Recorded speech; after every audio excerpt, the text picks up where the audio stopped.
Stabilization on the Canon M50. Is it any good? In this video, I'm going to be comparing the different stabilization settings on the Canon M50. Those being completely off, stabilization on, and stabilization on enhanced.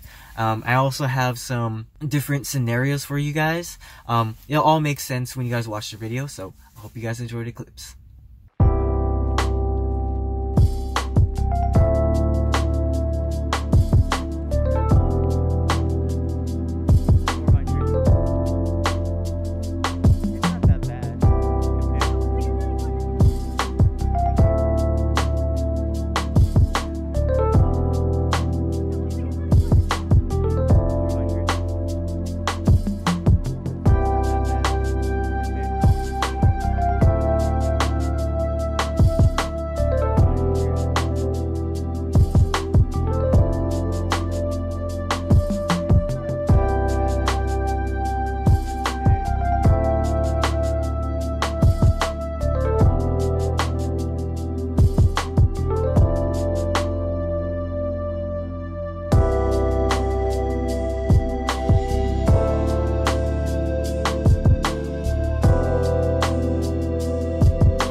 So if you were to ask me which one was my favorite stabilization setting, it'd have to be the stabilization on. So it does a really great job clearing out some of the bumps and little shakes from not having the stabilization on at all, and it doesn't crop in too much and introduce a wobbly effect with the stabilization enhanced. So special thanks to Joshua for being my subject for today's video, and go follow him on Instagram. Actually, don't follow him on Instagram. He has a lot of followers already. I gotta get back to work now, so thank you guys so much for watching, and until next week's video, I'll see you guys later.